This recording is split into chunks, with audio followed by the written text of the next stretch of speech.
Oi. Faz tempo que não aparece nada de novo por aqui, né? Pois é. Mas a gente não tá parado. É porque este canal, como eu já disse, não tem fins comerciais. Aí nossa produção segue outro ritmo. Mas eu vim aqui para te dizer 3 coisas.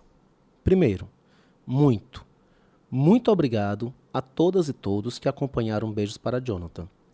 Até hoje, depois de mais de um ano do lançamento, a gente tem recebido muito carinho de quem nos ouve. A segunda coisa é que eu, o Thiago, o coordenador do Na Mídia, estou em uma nova pesquisa e eu espero resultar em uma outra temporada. Mas vai demorar um pouquinho. Enquanto isso, nós vamos tentar alimentar este canal com outras produções. E este é o motivo pelo qual você está me ouvindo. A terceira coisa é que a Cibele, o Pablo e o Emerson, que foram bolsistas no Na Mídia e trabalharam no Beijos para Jonathan, se juntaram e fizeram um pequeno perfil sonoro de Geraldo Urano, outra figura muito importante do Cariri cearense.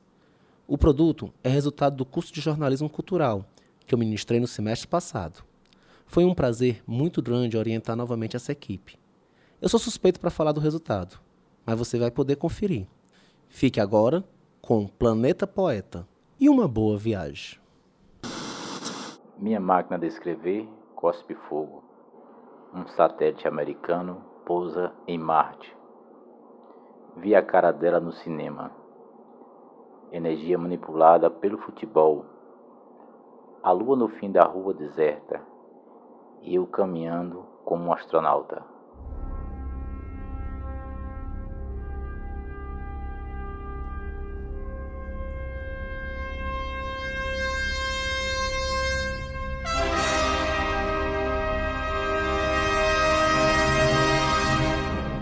Atenção, senhores passageiros. Estamos preparados para chegar em nosso próximo destino, Craterdã. Sim, é isso mesmo, Craterdã, onde o sertão e o mundo se encontram, onde o Crato se mistura com Amsterdã. Esse lugar único, nascido da imaginação de Geraldo Urano, o visionário, o poeta, e que vamos encontrar no final dessa viagem. Fiquem atentos, as paisagens que esperamos não são nada comuns. Elas se misturam às ruas de paralelepípedos do Cariri com canais e bicicletas, pensamentos libertários e sonhos que atravessam gerações. Preparem-se para desembarcar na fronteira do infinito. Logo, logo chegaremos. Vamos abrir o ferrolho do abismo e nos servir desse prato de estrelas enquanto chegamos no nosso destino. Eu sou seu piloto Pablo. E eu sou seu acompanhante Emerson. E eu sou Cibele, uma amiga que também adoraria contar essas histórias para você. Geraldo falava do mundo como quem fala do quintal de sua casa e falava do quintal de sua casa como quem fala do mundo, né? Teve uma participação muito forte que me lembra muito foi a participação dele no Festival da Canção aqui no Crato. Inclusive, assim, até que chocou o festival, porque ele entrou na apresentação dele com um caixão de defunto, né? Mas não era ele dentro do caixão, era um dos amigos. E aí dizem que esqueceram o cara lá dentro do caixão. Lembro do caixão dele lá dentro da casa da mamãe, que mamãe ficou apavorada. Ele era quem criava todo um ambiente totalmente diferente e de vanguarda para a época. Esses que a gente acabou de ouvir são Carlos Rafael, José Bezerra, Luiz Carlos Salatiel e Lídia Batista. Eles são alguns dos nossos companheiros nessa viagem. Essa situação que eles falaram parece até cena de um filme dos anos 70, mas aconteceu de verdade, e no Crato. A história, contada pelas próprias pessoas que viveram momentos como esse, traz de volta a memória de Geraldo Urano. Enfim, é só o começo dessa jornada pelos versos e mistérios de um dos poetas mais peculiares que o Crato já viu. Esse episódio do Caixão aconteceu no Festival da Canção do Cariri. Foi só um dos vários momentos marcantes da trajetória de Geraldo. A gente volta já a falar dele. Primeiro, a gente tem que falar do Parque Bicentenário, que foi a origem de tudo. Foi lá, nos arredores desse parque, que Geraldo nasceu, cresceu e conheceu seus grandes amigos, como o bancário José Bezerra, o Deca. A gente convivia vinculado à própria situação de ter nascido todo mundo próximo um do outro. Já o multiartista Luiz Carlos Salatiel conheceu Geraldo no Mojucra, o movimento da juventude do Crato. Meu irmão que era padre, aqui no Crato, e ele disse, rapaz, Luiz, vai participar do movimento, das reuniões do movimento de juventude? bom, fui lá, uma reunião, encontrei um pessoal interessante mesmo. A minha identificação foi logo com o Geraldo. O fato é que Geraldo Urano não seria Geraldo Urano sem a Turma do Parque. A praça fica no Crato, quase no centro, e é conhecida hoje como Praça Alexandre Arraes Alencar, mas, para a turma, sempre vai ser o antigo Parque Bicentenário. O lugar era um ponto de encontro, um epicentro das ideias, da cultura e da boemia do Crato. Essa turma do parque, o parque favorecia esse encontro, né? O parque, como era, você saía de casa, estava no parque. Eles saíam de casa, estavam no parque, sabe? Passava o dia todo aqui no parque, brincando, só ia em casa, dormir e se alimentar. O resto era, ou então estudando, né? Como eu te disse, aqui na época a gente tinha o hábito de ler, a gente lia bastante. A Turma do Parque era mais como energia. Não dá para definir de outra forma aquele grupo de amigos que se juntavam na praça para falar de literatura, discutir música ou simplesmente jogar bola. Em meio à efervescência cultural que tomava conta do país e no meio do caos trazido pela ditadura militar, eles decidiram transformar ideias em ação. Foi aí que nasceu a ideia de criar um festival de música, um espaço de resistência e criatividade. Salatiel e Geraldo encabeçaram o projeto. Nessa história dos festivais que aconteciam no país, né? O Festival da Record, o Festival da Cultura, da Tupi e tal, a gente disse, por que vamos provocar um festival aqui? E a gente levou essa ideia, eu e o Geraldo levamos essa ideia para Monsenhor Bosco. Aí o Monsenhor achou interessante e tal. No momento que ele trouxe para a gente de volta o retorno, ele disse, não, eles estão querendo fazer um festival de paródia. Eu digo, não, paródia não. Isso gerou uma insatisfação, né? Nós rompemos com o movimento de juventude. Mas, numa outra reunião, a gente já não estava mais no grupo, aí decidiram fazer, encampar essa ideia do festival, né?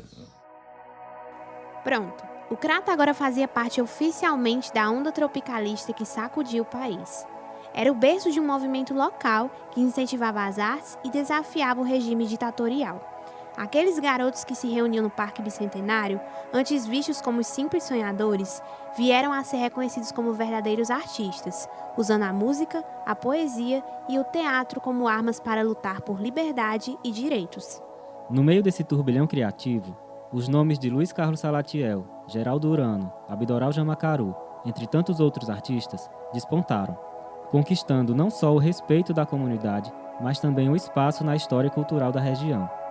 Eles levaram o Crato além de suas fronteiras, mostrando que mesmo em tempos de repressão, a arte tinha o poder de unir, resistir e transformar. Mas eles ainda eram amigos. E você sabe que amigos têm formas diferentes de agir e lidar uns com os outros. Quem se lembra bem da relação com Geraldo são os músicos Abdoral e Pedro Paulo Chagas e o professor Carlos Rafael. Era assim, Geraldo era muito irônico e isso me irritava. Eu fazia uma música, corria para mostrar todo mundo, aí ele soltava uma piadinha assim. Aí depois, com o tempo, eu resolvi quebrar isso. Como é que eu resolvi quebrar isso? Fazendo uma parceria com ele. E peguei uma letra dele, e sem ele me autorizar nem nada, aí musiquei, que é a música Cuba. É que em Cuba, homens, mulheres e crianças, o que mais é Cuba? Uma parte do corpo da terra, como Brasil, Holanda. Como Brasil, Holanda. Cuba é feia, não, Cuba é porque eu grudei muito com ele por causa da música, né? Ele queria muito musicar os poemas dele. E como eu tinha essa facilidade de compor, a gente ficou muito amigo. Então eu fiz, eu não sei nem o número de músicas. Eu acho que eu tenho mais de 50 músicas com o Geraldo. Muita música. Geraldo, por mim, assim, eu considero Geraldo como um irmão, um pai, sabe, assim, muito mais do que um amigo. Nossa relação é uma relação muito espiritualista, né? Assim, eu acho que a gente tinha algumas conexões que não era somente desse plano físico, né? Assim, as conversas com o Geraldo, ela varava assim horas e horas, porque, né, sempre tinha, né, novidade no que ele falava. Cobre com a luz das suas manhãs. Que Geraldo Urano foi um poeta do Crato, conhecido por viajar nas próprias palavras e viver intensamente sua arte, isso já sabemos. Mas antes da Turma do Parque, dos festivais e de toda a efervescência cultural, existe Geraldo José Lima Batista, crescendo em meio a uma família que, sem saber, ajudou a moldar um dos grandes nomes da cultura cratense. Mas nem tudo era tão fácil. O jeito excêntrico de Geraldo guardava outro lado, que sua família, seus amigos e a própria medicina, pelas limitações da época, tinham dificuldade de lidar. Lídia, sua irmã, fala de forma honesta sobre esse período. Foi em torno disso e do que ele via e do que ele percebia que foi formando a personalidade dele, o jeito de ser dele.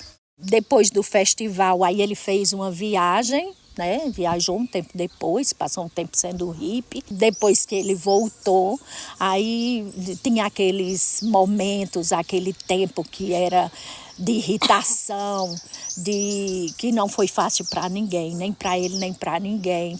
Esquizofrenia, né? Ele tomava aquelas medicações, mas tinha momentos, pela condição da saúde, que perturbava, porque não é fácil para nenhuma família que tem um problema assim de uma doença mental em casa ser fácil para a família. Chegou a ser internado muitas vezes, algumas vezes na Casa de Saúde Santa Teresa, uma vez em Fortaleza. Carlos Rafael também lembra de como a doença afetou a vida social do amigo. Então, às vezes ele ficava recluso, né? Ele passava uma semana, ele dizia, outubro não vou sair de casa, outubro não é para sair de casa. Não saía de casa. 30 dias, depois saía, depois pronto. A doença de Geraldo fez dele o artista que era. E isso inevitavelmente refletiu na sua escrita. Suas poesias falam sobre sentimentos, mulheres, lugares, ligam o Crato e o Cariri à Europa. A Estátua da Liberdade que vem almoçar com ele se reclama da América. São muitas nuances que muitas vezes até parecem nem fazer sentido. Ou na verdade nem precisam ter sentido. Mas é o que faz ele ser único. A professora Cláudia Rejane, que foi amiga e vizinha de Geraldo, fala sobre as características da escrita dele. A literatura de Geraldo é algo realmente também absolutamente transcendental, né? Porque ele foi vanguarda, né? Ele foi revolucionário, ele era visionário. A chamada poesia porrada, né? Que é assim, às vezes é como um soco no estômago, mas de um lirismo assim, de imagens também poéticas profundas, né?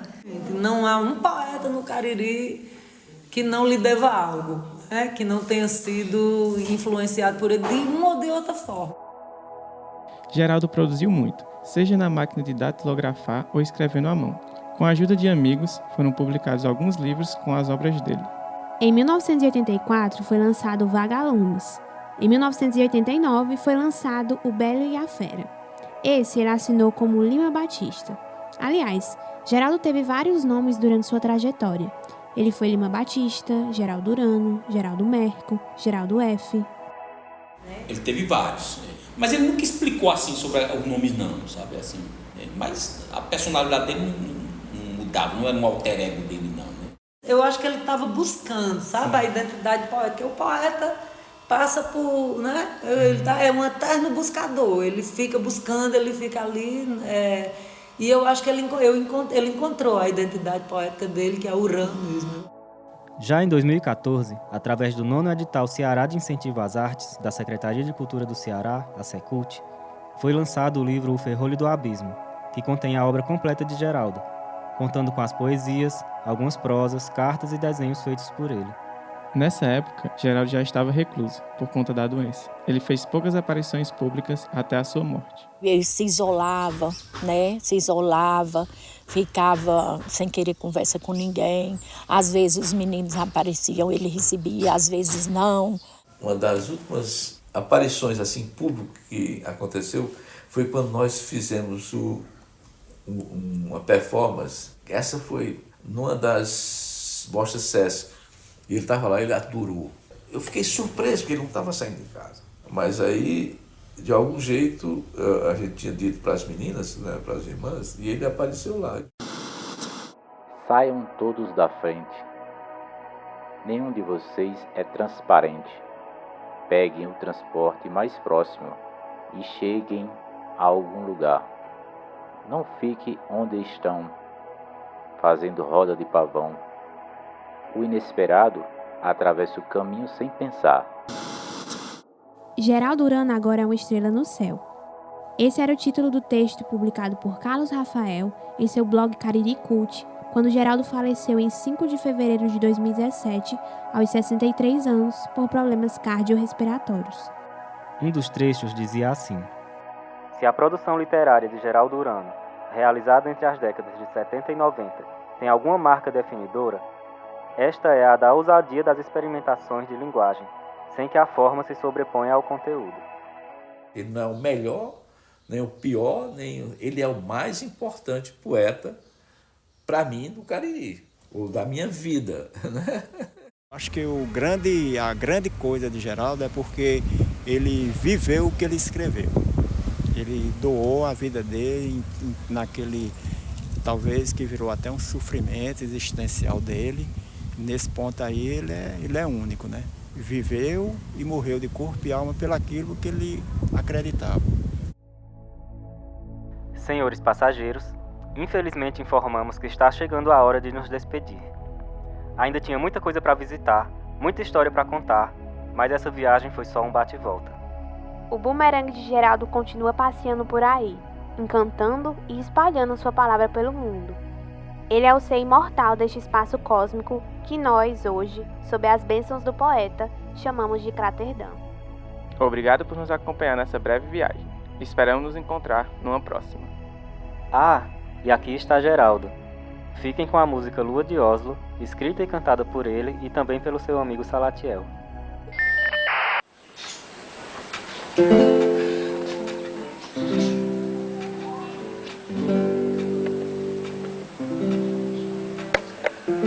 A lua cheia vagueia no céu de Oslo. A lua cheia vagueia no céu de Oslo. E dos mares, lá embaixo os bacalhaus amaldiçoam a Noruega. Lá embaixo os bacalhaus. Essa produção é um trabalho da turma 2024.1 de Jornalismo Cultural do curso de Jornalismo da Universidade Federal do Cariri. Os repórteres dessa pauta foram Cibele Moraes e Pablo Silvino.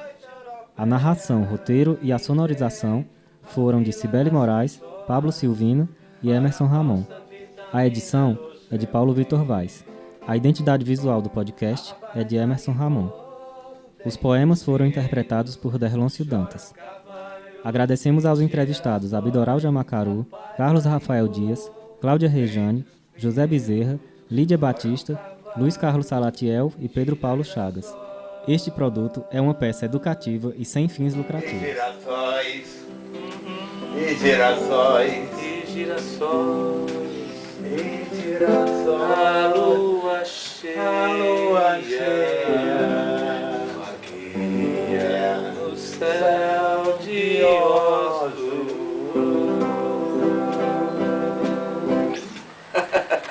É bom assim, de são belhada, né?